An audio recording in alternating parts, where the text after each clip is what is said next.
Graham brothers, Coach Bills, about that whole experience, man, and just going from there to moving, going to Cliff Springs High School, and just a little bit about that whole transition. You know, middle school and my first 2 years in high school, like, I mean, you can ask any of those guys. It wasn't nothing but just pure belief in myself. There was nothing different about me than you guys. I was, at the time, probably 5'6", my freshman year of high school, 135, 40 pounds, man. And I was on a mission. Like, I believed in myself. I loved the game of football. And, you know, I had a great support system. I had people who just always found ways to encourage me and put me in the best position to succeed. I leaned on my parents, my mom, my dad, my siblings, and my coaches. You know, the Graham brothers, Coach Bills. When I got to high school, Coach Hartman, Coach Daly, Maldonado. I just told them what I wanted for myself. You know, I think the first step of doing anything that you that's on your heart that you want to do great is my dog barking. My bad, y'all. When you want to do anything great is just connecting with the right people and being honest about what you want to do moving forward. And I was always transparent about that. You know, I always told those guys, like, what do I need to work on? What is it that y'all see in my game that, you know, it's not where I need to be?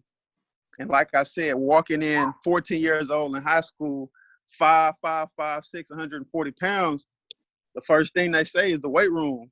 And I always tell people that changed my life. Like, I fell in love with the weight room. In middle school, I was ducking and dodging. I wasn't trying to get any work in. I just wanted to hop on the field and go play. And, you know, the older you get, the competition level just goes up. And the only way to put yourself in the best position on the field is to be as strong as you can be for whatever grade you're in, especially early on with this, you know, how physical football can be. And that's what I did. I fell in love with the weight room. They told me, look, you need to gain this much weight. You need to get this strong. You need to do these things. I did it. And I just went above and beyond, man. I know a lot of guys, I'm not sure what grade you guys are in. I don't know if middle school, high school, whatever the case may be. The same principle applies. Like, you know, how hard are you willing to work to get where you want to be? And when people tell you no, when you're denied and you see other people succeed in doing things that you want to do, the positions you want to be in, how resilient can you be? How long are you willing to fight to get what you want? And for me, that was a constant pursuit from my 7th grade year all the way through my sophomore year, 4 years of being denied, like not playing well, going into high school, not being on JV or varsity, and then finally getting moved up, finally having that breakthrough my sophomore and junior year of being on varsity and seeing that improvement. You know, it took about 4 years to see that hard work start to come into life. So don't get discouraged early on. Keep the right support system and believe in yourself. You know, those are the keys for me. And I went in my junior and senior year at Cliff Springs, was blessed enough to be healthy and to move forward and go to the University of Texas. And it was more adversity at Texas. Like, it was more of the same things. Injuries, freshman year, I wasn't redshirted, but I didn't play much. So I looked at it as a washed year. And I'm going to believe y'all, if anybody knows me, man, I'm a strong man of my faith, just a believer in Christ and everything that he does. So I just took that year and I learned.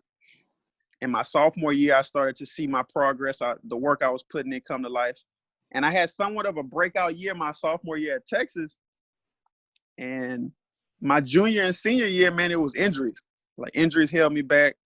When I was healthy, I wasn't playing as good as I should have been. And getting ready to enter the NFL, I knew I was going to be undrafted. You know what I mean? It was just the truth of my situation, and I had to accept that. And I keep saying all these things to let you know there's nothing extraordinary about anything that I've done other than my work ethic. You know what I mean? I'm like I keep saying, I was in the same position as you guys are right now, from the same neighborhoods, same schools, the same coaches in here were coaching me. So there's no excuse, no reason why you can't do it.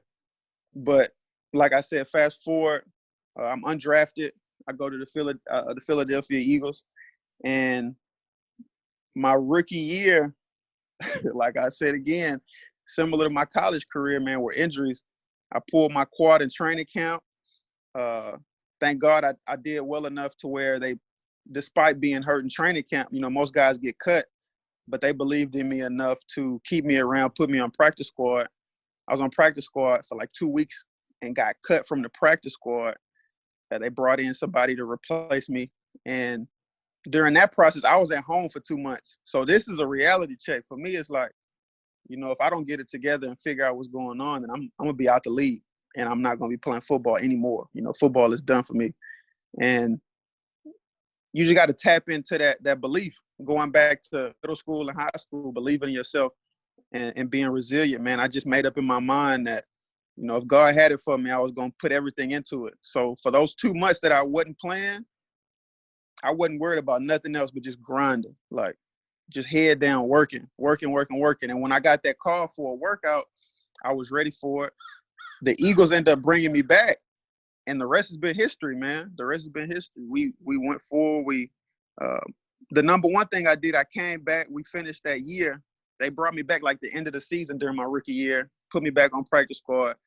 That off season, I gave my life to Christ. Like, I truly committed in my faith, and I really just submitted to God and His will for my life. And that's my identity. The greatest thing football's ever brought to me in my life is truly giving my life to Christ and being a believer. So I will always be appreciative and love the game for that, because it took people around me that allowed me to get to that point to where I could truly say, man, I'm 100% committed in my faith, and I'm growing in that.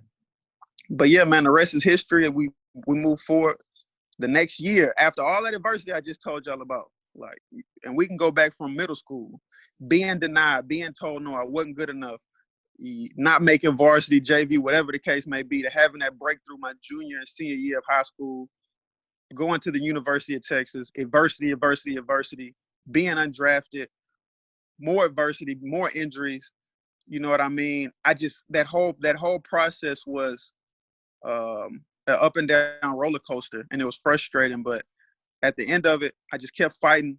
I kept believing myself, and I kept keeping the right people in my corner. When you talk about Reggie, when you talk about the Graham brothers, Coach Bills, like people you can call and who have your back, and they're truly here for you. Whatever you need, man, this type of stuff is rare for them to be looking out for you. And it's hard times with this virus, and they still are putting calls together like this, and having guys like me on the phone.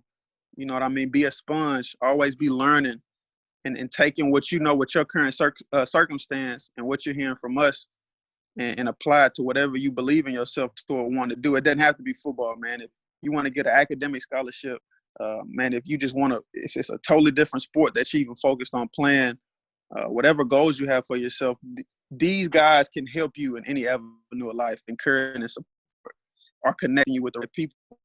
And I got you guys back. A little bit more about the story. We go forward. We win a Super Bowl after all that adversity. Have a breakout season with the Eagles, win the Super Bowl. I made the roster that year.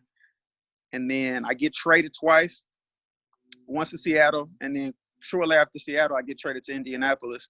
And I'm going on my third year with the Colts, and it's just been nobody but God, man, in my corner, supporting me. It's been progress every year. This past season, I had the best year of my career so far in the NFL, and it's just growth, and I see it every day, and I'm thankful for it. So, that's a little bit about me.